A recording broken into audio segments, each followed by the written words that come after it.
The journey of the entrepreneur is a profound and wonderful journey. You know, I didn't want to work for anyone else. I wanted to work for myself.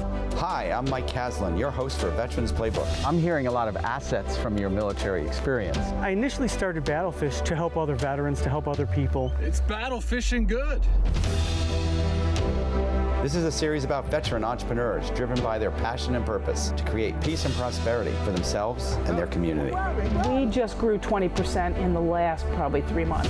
You've been heroes, national security heroes. I've been mortared, I've been shot at. Now it's time for you to become economic heroes. We're going to be using the Entrepreneur's Playbook, written by Professor Len Green, member of the Babson Business Hall of Fame, philanthropist, author, and serial entrepreneur. Find a problem out there, solve it. We want to ignite your passion and your social entrepreneur within. Everywhere I went, you could never find this style of pizza anywhere. Most people see an abandoned building as just waste. We see it as an opportunity.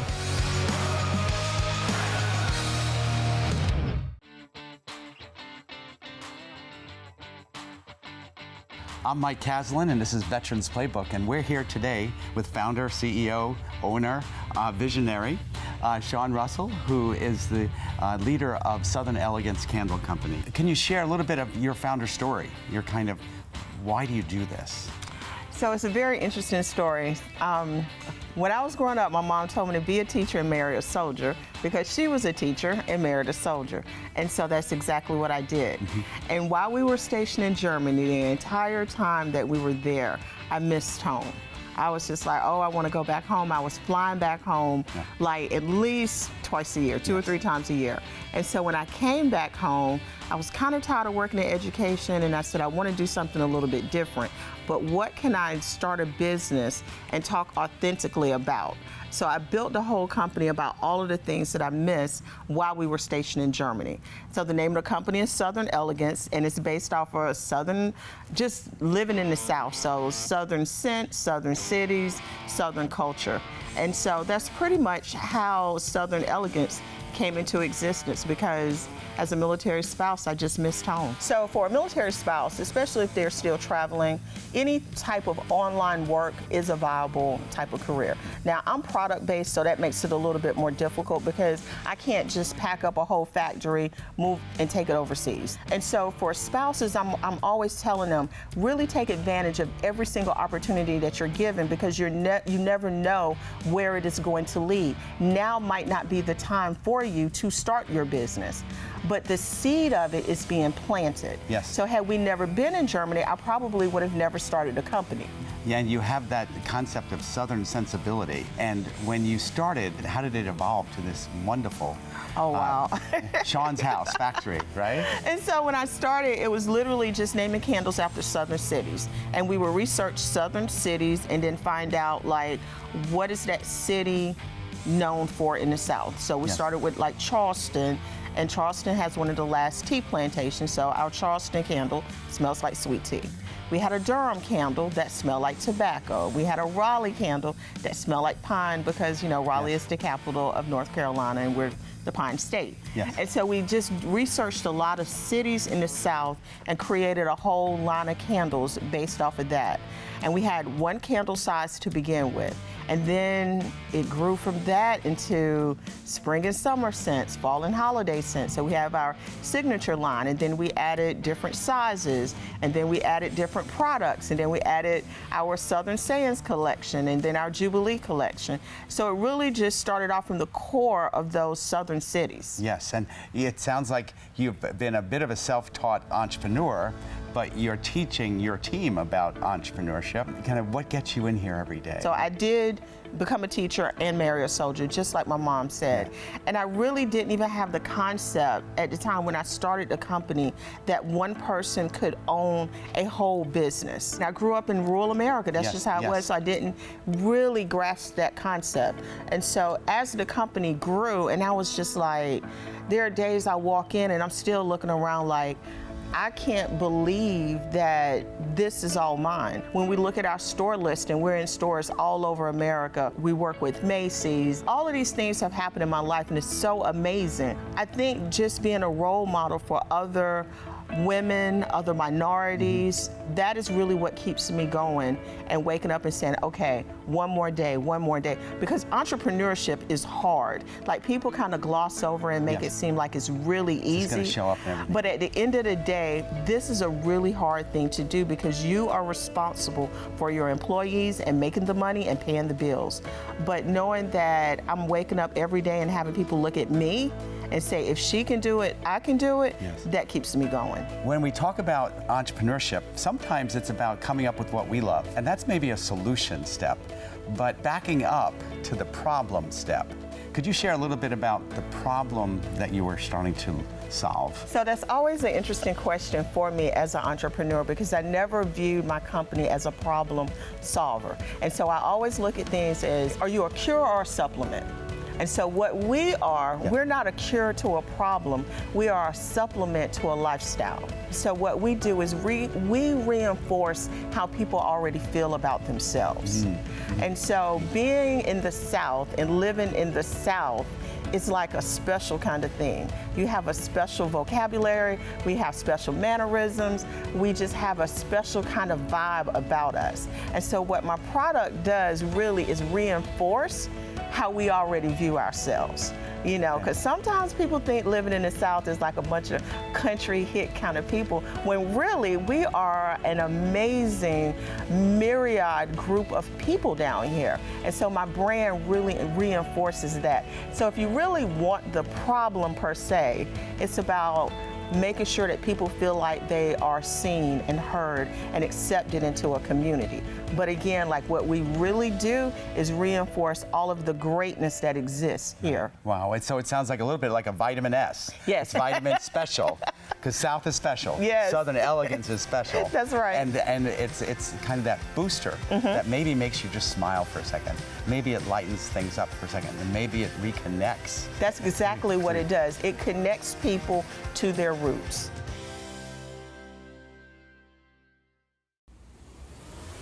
Active duty military, are you locked and loaded on your civilian life career plans? Military spouses, have you found a career that travels with you? Veterans, are you on a path of passion and purpose? The secret to your career success and happiness is all about fit.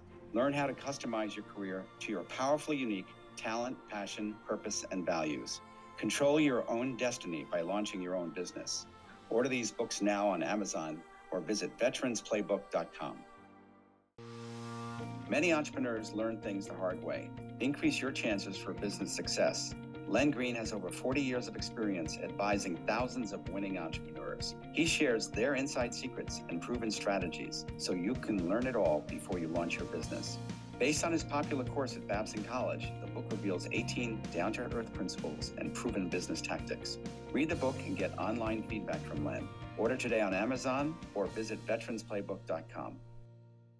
And so what usually happens is, so all of our scents are based off of Southern agriculture. So we have, you know, peach and apple and pine, of course, and tobacco and cotton. And so what usually happens is when people burn out candles, they will send us messages, especially our tobacco candles, and say, this reminds me of my granddad, or this reminds me of my dad when I was growing up. So a lot of our fragrances really do take people back to their family and their friends and a special time in their life, and people just love that. Before we introduce a new product, we have a core group of customers that we always ask, is this something that you are interested in? So let me emphasize this. You actually talk to your customers and you ask them what works. Yes. Not you're up in corporate, you're up in your ladder and your tower, and you say, this is what's going to work, folks. No. You're going to buy it. That's genius. Yeah. Yeah, and all of our scents are scents that our customers have pretty much co-signed. Because they're so vested in the scents, when we try to retire a scent, they just like lose their mind and call us up and like, where's Back Rose? I've been looking for Back Rose. It's not on your website. Oh my God. So a lot of times we will retire a scent and then immediately have to bring it back. In fact, we have two, Front Porch and Main Street, that I said, hey, we're gonna have to bring these back because our customers love the fragrances and they love the names. And so man, we are that's so always beautiful. talking to them about what is it that you would like to see.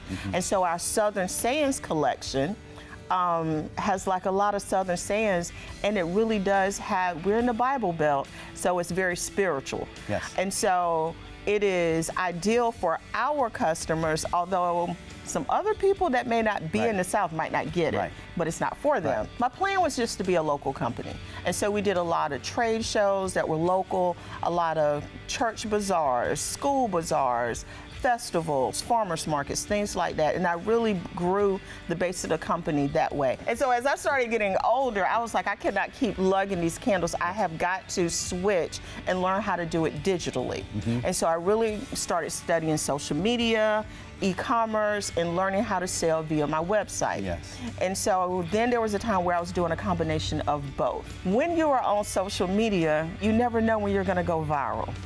And so my high cotton candle went viral, and my Charleston candle went viral. And it wasn't anything that I did. And it was just like one day we woke up and we were getting order after order after order for a sweet tea candle. And I'm like, this is kind of weird. Like, why are these people buying a sweet tea candle?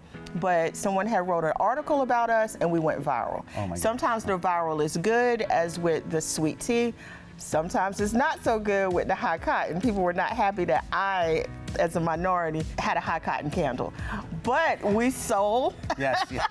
Right. You know, there's bad press is still press. Absolutely. And so we sold a ton of the high cotton candle. Just being on social media really started turning the tide for us. And then there was just a moment where, as a Black female living in the South, running a home fragrance company, that it was just a great story. It was about building a community. It was about bringing people together. And it just resonated with a lot of people in that moment, because at the time there was a lot of divisiveness going on. Social media and the internet in general can be negative. And here I was talking about bringing people together and celebrating family and friends and community. And so it just resonated and just took a life of its own. And then the next thing you know, Good Morning America was calling, Macy's was calling. Pumpkin souffle? It's so good. It's not. Really good. Oh my gosh! Right? So What? good. Yes. Really good. It smells Exactly. like buttered pumpkin. Yes. It smells like a ghee pumpkin. And then I sold enough. I said, oh, I'm gonna quit this little teaching job and just sell these candles. And what could go wrong? Right. And so then I became an entrepreneur. And then when the side hustle became the main hustle, that's when you know. That's when you know. And everybody's not meant for entrepreneurship. I say that all the time. There's a certain kind of grit. There's a certain kind of self-starterness. There's a certain kind of self-confidence that you have to have. You have to be so resilient. There's a grit that has to exist, because every day you are the person. Right. You are the person. So one of the reasons that we started our wax melts, our room sprays, and our diffusers was because we wanted non-flame options. Yes. So after the first 2 years, we were like, okay, nobody's really buying a lot of candles during the summer. We have to come up with something else. Right. So we really started pushing non-flame options. So our diffusers you can have in your bathroom or in your office. Our room sprays are great for like back to school. I think the biggest thing that a lot of entrepreneurs miss is the marketing and sales piece of the business. People know how to make stuff, and they think if they make it, they will come. Yes. No, you're gonna have to make it, and then you're gonna have to be sure about who you're selling to, and then you gotta put it in front of those people and convince them to buy it, and then hopefully come back and buy it again and again and again. I actually have a mentoring group, and one of the things that they do is they say, oh, well, I told people I have this thing. And I'm like, well, how many times did you tell them? Well, I only told them once. And I'm like, well, that's not enough. And they're like, oh, I don't want to bother people. I'm like, you are a business. If you're going to have a business, your business is to bother people. You have to bother them all the time with all of the stuff that you have. Now, you don't want to be out with your friends and they go, oh, Lord, here she come again trying to sell me a candle. But you need to put it in front of them. They need to know, I am the candle lady.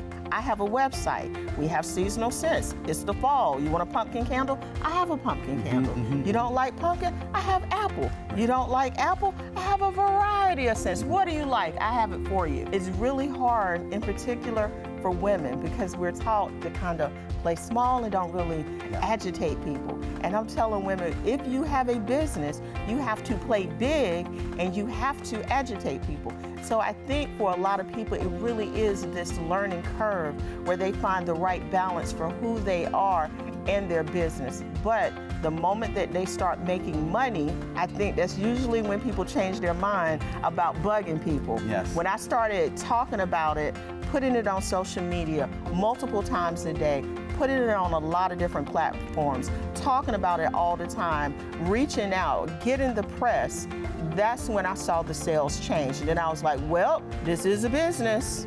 I want to make money. I like getting paid. I like meeting payroll. Let me do more of this. One of the ethos of the brand is about community. So that means for us, a lot of our supplies come from other small Southern businesses.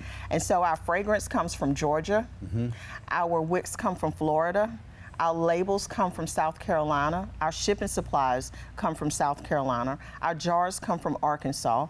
And so just about every single aspect of this company, we buy from another small Southern business. And that's intentional. That's not by accident. Oh, that's definitely intentional. Okay. And it's hard, to be perfectly honest with you.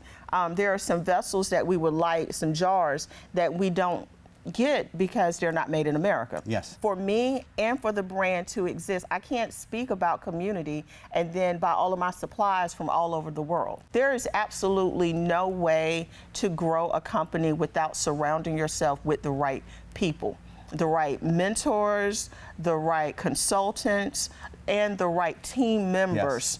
Because at the end of the day, I don't come in here and make candles anymore. I'm not packing orders anymore. So the people that I really depend on to grow the business are my employees. It's scary. Society says, be a good little worker. Very rarely does it say, be an owner. Be the person that pays people. Yes. And here are the skills to do it. Even though the American economy is built on the backs of small businesses, we're never really given the skills to be the business owner, only the worker bees. And so making that transition, all of my friends and family were like, you're gonna give up that good government job? And I was like, I think so. Nobody around me was doing it, so I reached out to a lot of different organizations to get support. Like, I can't even begin to tell you the impact Bunker Labs has had on my business. Like, the very first pitch competition that I entered was with them, and I won $10,000, and that really jump-started my company. And then I was a member of their mentoring program for 2 years, and it helped me get through the challenges of running a business during COVID. And so the level of support that I have received from Bunker Labs is like, I can't even begin. I doubt very seriously I would be where I am right now if it was not for Bunker Labs. But at the end of the day, it was school of Google, school of YouTube, making a lot of mistakes and just learning and growing as I grew the business. It sounds like you could have helped write the Entrepreneur's Playbook. I probably, I'm probably a case study of the Entrepreneur's Playbook, yes. And so for me, because I was a teacher, I always let people work way too long. Yes. Because for me, I'll say, I see the potential, I see the potential. Yes. Yes. But that potential a lot of times has caused me a lot of money, I will admit. There was a time when we were doing a big GMA push and we were 800 orders in the hole. That's about 5,000 candles that we were behind. Yes. And it was because someone got overwhelmed and I kept saying, oh, they'll get it together, they can do it.